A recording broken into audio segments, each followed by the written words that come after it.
Chapitre 1er. 1er janvier 2014. Un cimetière. C'est l'endroit idéal pour un rendez-vous, non? À cette heure, il n'y a pas un chat. Personne ne viendra les déranger. Adrien met le bouquet de fleurs entre ses dents, grimpe par-dessus la grille comme il l'a déjà fait des centaines de fois et se retrouve de l'autre côté du mur. Il remonte la pente en frissonnant et ses baskets crissent dans la neige à chaque pas. Quel idiot! Il aurait dû mettre ses bottes. Les croix dépassent à peine du brouillard, et il règne le silence des matins de jours fériés.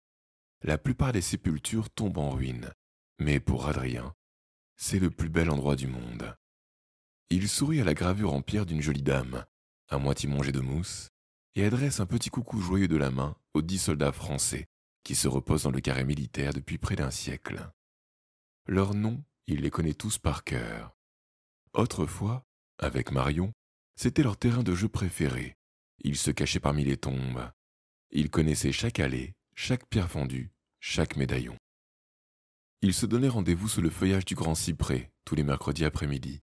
Parfois, ils jouaient aux zombies, parfois aux vampires. Marion adorait, quand il la poursuivait en poussant de grands cris.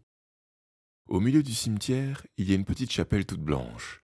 C'est là qu'un jour, Adrien l'a demandé en mariage. Elle a éclaté de rire et elle a dit « oui » en battant des mains. Bon, d'accord. Ils avaient 5 ans et demi à l'époque, et maintenant ils en ont 13. Mais elle ne peut pas l'avoir oublié quand même. Aujourd'hui, c'est le 1er janvier de cette année toute neuve, 2014. C'est le moment de toutes les bonnes résolutions.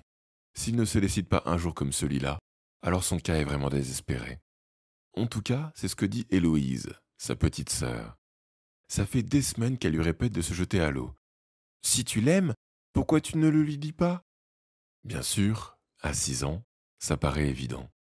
Quand elle en aura 13, elle aussi, elle verra bien que les choses deviennent beaucoup plus compliquées en grandissant. Pour la 1000e fois, il compte et recompte ses chances. Tous ces petits indices qu'il collectionne comme des trésors depuis des mois et qu'il se répète le soir avant de s'endormir. Premièrement, elle a toujours admiré les garçons qui étaient bons en classe. Or, Adrien a de bonnes notes. Deuxièmement, l'année dernière, elle a dansé tout contre lui, et elle a dit que si tous les garçons étaient comme lui, le monde serait meilleur. Troisièmement, samedi dernier, au cinéma, elle lui a pris la main pendant le film.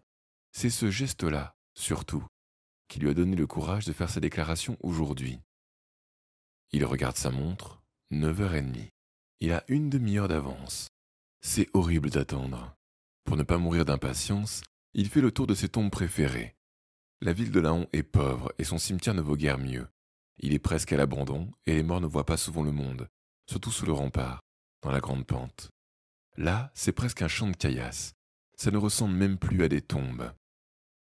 À cet endroit, il y a souvent de petits glissements de terrain qui bousculent les pierres tombales.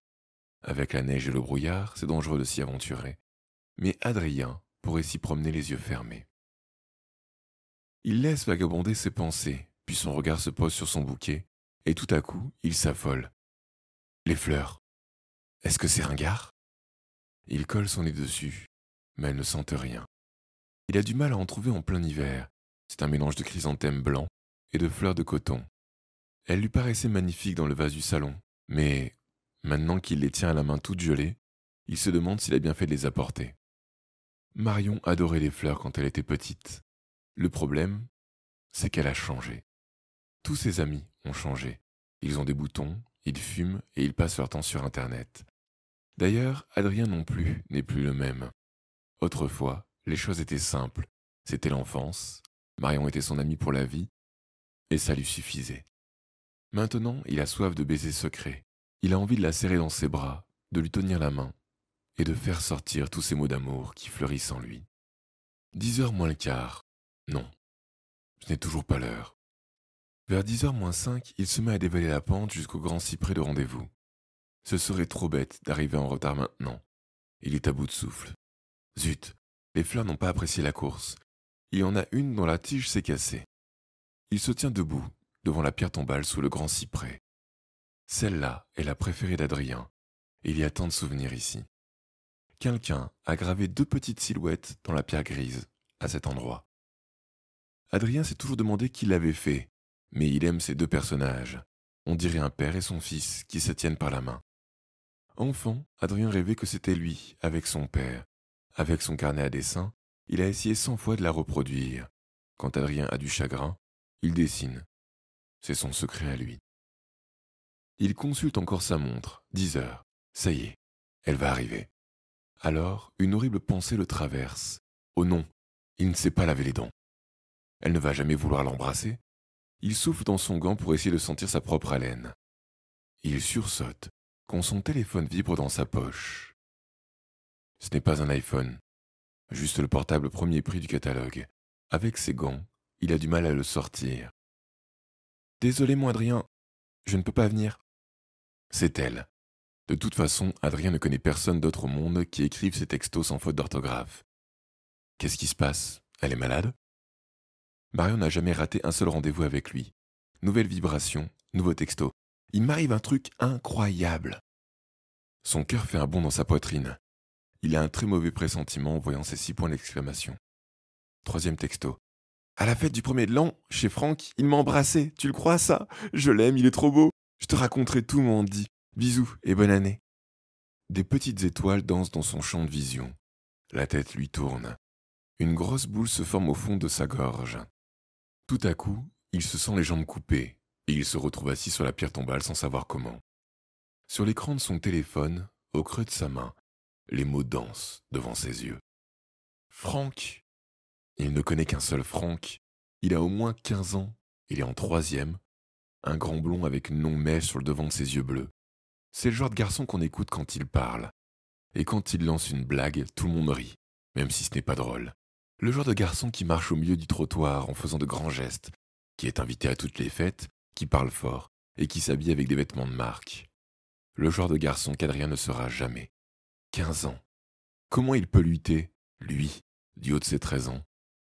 Les 3e, il ne pourrait pas sortir avec des filles de 3e, hein? C'est trop leur demander. Il a du mal à appuyer sur les touches, même sans ses gants. Il ne sait pas si c'est à cause du froid, mais ses doigts tremblent. C'est super, écrit-il. J'ai hâte que tu me racontes. De grosses larmes naissent au coin de ses paupières et roulent lentement sur ses joues, chaudes, rondes, idiotes. Qu'est-ce qu'elle lui trouve à Franck? Crie-t-il dans le cimetière désert. Il ne sait même pas danser. Il a redoublé sa 3e. Et il est nul en classe. Les tombes et les croix silencieuses semblent l'écouter gentiment. Il va lui tourner la tête et puis il va lui briser le cœur. Qu'est-ce qu'elles ont toutes à aimer des machos et des types qui se la jouent? Adrien n'y comprend rien.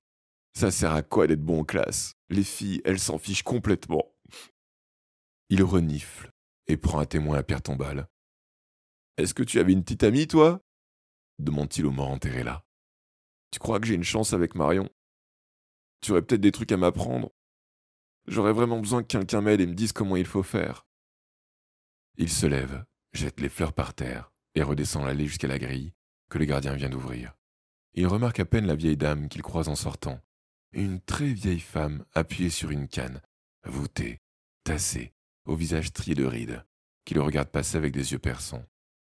Elle avance à petits pas jusqu'à la tombe du grand cyprès, ramasse les fleurs à terre et pousse un soupir satisfait. Adrien a demandé de l'aide, il en recevra.